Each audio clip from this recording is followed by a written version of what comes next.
प्यारे दोस्तों, अस्सलाम वालेकुम। कैसे हैं आप? उम्मीद करता हूं खैर वाफियत से होंगे। अभी आप अपनी स्क्रीन पर जो वीडियो देख रहे हैं, इसमें आपको एक ऐसी शख्सियत सामने दिखाई दे रही है जिसका नामी इसमें गिरामी हज़रत मौलाना उस्मान साहब लुधियानवी, जो कि शाही इमाम होते हैं पंजाब के। उनके हाथों में आप फ़लस्तीन का झंडा देख रहे हैं। पीछे बहुत सारे भीड़ आपको नज़र आ रही हैं, बहुत सारे लोग आपको नज़र आ रहे हैं। तिरंगा भी यहाँ पर दिखाई दे रहा है और पीछे तख्ती पर लिखा हुआ दिखाई दे रहा है आपको गाज़ा।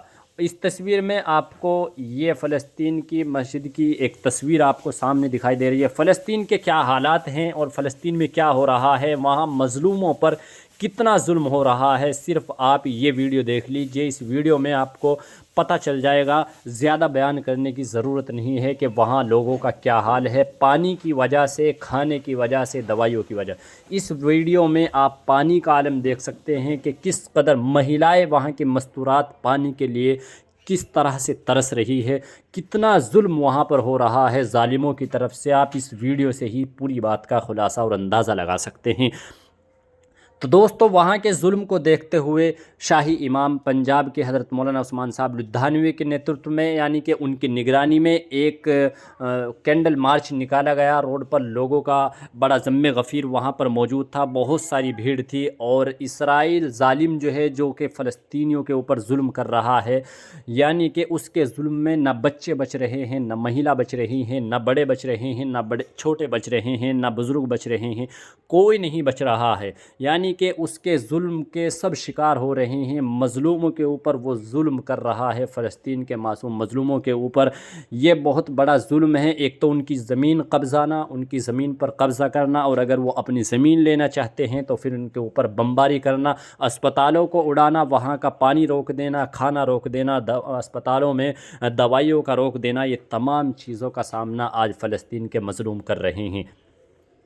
दोस्तों, मैं आपको बता दूं, जो जानकारियां और जो ख़बरें सामने आ रही है वो ये आ रही है कि बच्चे दवाई न मिलने की वजह से लाइलाज होकर दम तोड़ रहे हैं। मरीज़ों को इलाज नहीं मिल रहा है, इसलिए वो दम तोड़ रहे हैं। पानी नहीं मिल रहा है, पानी की वजह से वो लोग दम तोड़ रहे हैं।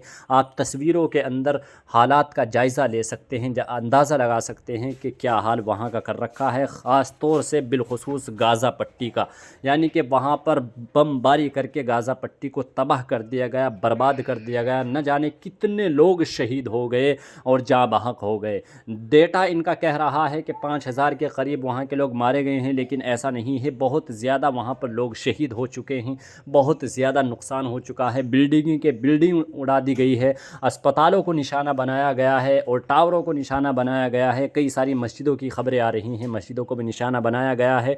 तो ज़ालिमों की तरफ से बिल्कुल खुल्लम खुल्ला आतंकवाद फैलाया जा रहा है और खुला जुल्म किया जा रहा है।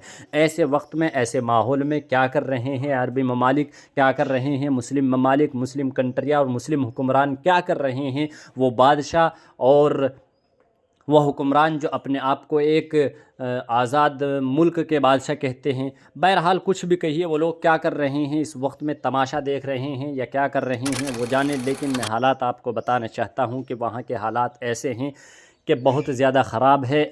आप लोगों से इतनी दरख्वास्त और गुजारिश है, हम इस चीज़ पर ज़्यादा बहस व मुबाहिसा नहीं करते कि कौन क्या कर रहा है, लेकिन आपसे दरख्वास्त और गुजारिश ये है कि अगर हम वहाँ जा नहीं सकते, हम और आप अगर वहाँ नहीं जा सकते, कोई दवाई नहीं पहुँचा सकते, पैसा नहीं पहुँचा सकते, माल नहीं पहुँचा सकते, जा कर के उनकी तीमारदारी नहीं कर सकते, तो कम से कम अपनी जगह पर बैठे हुए, जहाँ भी हम रह रहे हैं, जिस जगह भी रह रहे हैं, कम से कम वहाँ से नमाज़ें पढ़ कर के उनके लिए दुआ कर सकते हैं।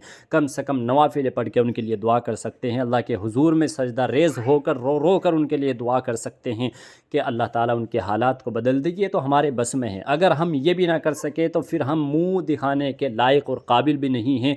बारगाह इलाही में हमारे पास कोई जवाब भी नहीं रहेगा कि परवरदिगार आलम, एक सरजमीन के ऊपर जुल्म हो रहा था और हम वहाँ के मजलूमों को देख रहे थे। रोज़ाना उनकी वीडियो और तस्वीर कशी में हम उनको देख रहे थे कि बच्चे बिलक बिलक कर, रो रो कर दम तोड़ रहे हैं। माएँ बच्चों के सामने दम तोड़ रही है, बच्चे माओं के सामने दम तोड़ रहे हैं। लेकिन हम खामोश थे, हमने दुआ भी ना की, हम जा भी ना सके, हमने कुछ भी ना किया। हम बैठे हुए तमाशा देखते रहे, तमाशा गिर बने हुए थे। हमने तेरी बारगाह में उनके लिए कोई दरख्वास्त भी ना की, हमने कोई दुआ भी ना की। और दोस्तों, दूसरी बात यह है कि हवा कब किधर बदल जाए हालात का कोई मालूम नहीं کہ حالات کب کہاں آ جائے۔ الحمدللہ اللہ کے فضل و کرم سے ہمارے بھارت کے پردھان منتری کی طرف سے بھی ان کے لیے سہایتا کے لیے کچھ چیزیں بھیجی گئی ہیں۔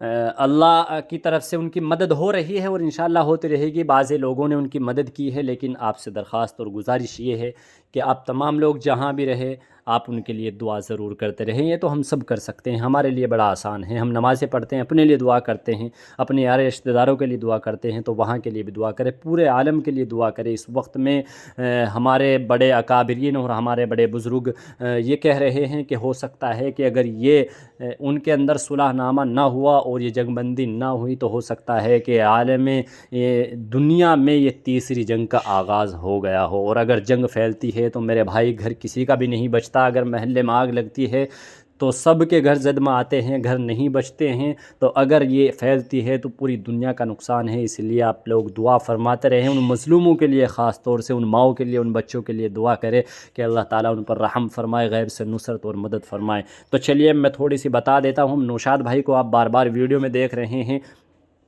دراصل وہاں کی دعا کے لیے آپ سے درخواست کرنی تھی، لیکن اس کے ساتھ ساتھ میں بتا دیتا ہوں نوشاد بھائی کی لوکیشن، کہ نوشاد بھائی اس وقت میں موجود ہیں پنجاب کے اندر، واغا بارڈر سے لگ بھگ تقریباً 50 کلومیٹر کے فاصلے پر ابھی وہ ہے، اور انشاءاللہ ان قریب یعنی کہ آنے والی 29 اکتوبر کو وہ پاکستان کے اندر واغا بارڈر سے انٹری کر رہے ہیں۔ واغا بارڈر سے وہ انٹری کرنے والے ہیں پاکستان کے اندر، اور پاکستان سے ہوتے ہوئے پھر وہ اپنا آگے کا سفر طے کریں گے۔ جیسے جیسے ان کا سفر آگے طے ہوتا جائے گا انشاءاللہ آپ کو انفارمیشن اور اپڈیٹ ملتی رہے گی۔ چینل کو سبسکرائب ضرور کر لیجئے اور چینل سے جڑے رہے، بنے رہیں، انشاءاللہ آپ کو روزانہ ویڈیو انفارمیشن ملتی رہے گی۔ تو اس وقت میں نوشاد بھائی کی لوکیشن پنجاب کے اندر ہے، اور ماشاءاللہ اس سے بھی بڑی خوشی کی بات یہ ہے کہ پنجاب کے اندر بہت سارا پیار ان کو مل رہا ہے، ہمارے تمام سکھ بھائیوں کا، اور جو بھی لوگ وہاں پر رہتے ہیں وہ تمام لوگوں کا پیار نوشاد بھائی کو مل رہا ہے۔ آپ جتنی بھی ویڈیو ان کی دیکھو گے، ہر ویڈیو کے اندر آپ اندازہ لگا سکتے ہیں دیکھ کر کے کہ لوگوں کا کتنا پیار، کتنی محبت اور کتنا ساتھ ان کو مل رہا ہے۔ ہر ویڈیو کے اندر اس قدر بھیڑ آپ کو نظر آئے گی کہ جیسے دیوانے کے پیچھے چلتے ہیں۔ یہ لوگ تو عاشق رسول ہیں، یہ اللہ کے رسول کے عشق میں، اللہ کے عشق میں، اللہ کی محبت میں، نبی کی محبت میں پیدل سفر طے کر رہے ہیں، اور جو ان کے پیچھے چل رہے ہیں وہ ان کے عاشق ہو گئے ہیں ماشاءاللہ۔ تو آپ دیکھ سکتے ہیں بھیڑ کا اندازہ آپ ان ویڈیو سے لگا سکتے ہیں کہ کس قدر جب مجمع ہے، کتنی زیادہ بھیڑ ہے، اور ساتھ ساتھ میں نوشاد بھائی چل رہے ہیں۔ تو خیر نوشاد بھائی کی لوکیشن میں نے آپ کو بتا دی۔ نوشاد بھائی کے تعلق سے زیادہ باتیں نہیں، لیکن آج کی اس ویڈیو میں زیادہ باتیں جو ہیں وہ درخواست آپ سے گزارش یہ ہے کہ فلسطین کے مظلوموں کے لیے خاص طور سے دعا کریں میرے عزیزوں۔ کم سے کم ہم دعا کر سکتے ہیں، کچھ اور بھی نہیں کر سکتے۔ وہاں کی تصویریں دیکھ کر کے اور وہاں کی ویڈیوز دیکھ کر کے، وہاں کا منظر دیکھ کر کے ہم تماشگیر نہ بنیں، ہم تڑپ کر کے دعا کریں اللہ سے، اپنے لیے بھی دعا کریں، پوری امت کے لیے دعا کریں۔ جہاں جہاں بھی زمین پر جس پر بھی ظلم ہو رہا ہے، چاہے وہ کوئی بھی ہو، مسئلہ مسلمانوں کا نہیں ہے کہ مسلمانوں کے اوپر ظلم ہو رہا ہے، مظلوم مظلوم ہوتا ہے، چاہے وہ مسلم ہو، غیر مسلم ہو، ہندو ہو، سکھ ہو، عیسائی ہو، کوئی بھی ہو، مظلوم مظلوم ہوتا ہے۔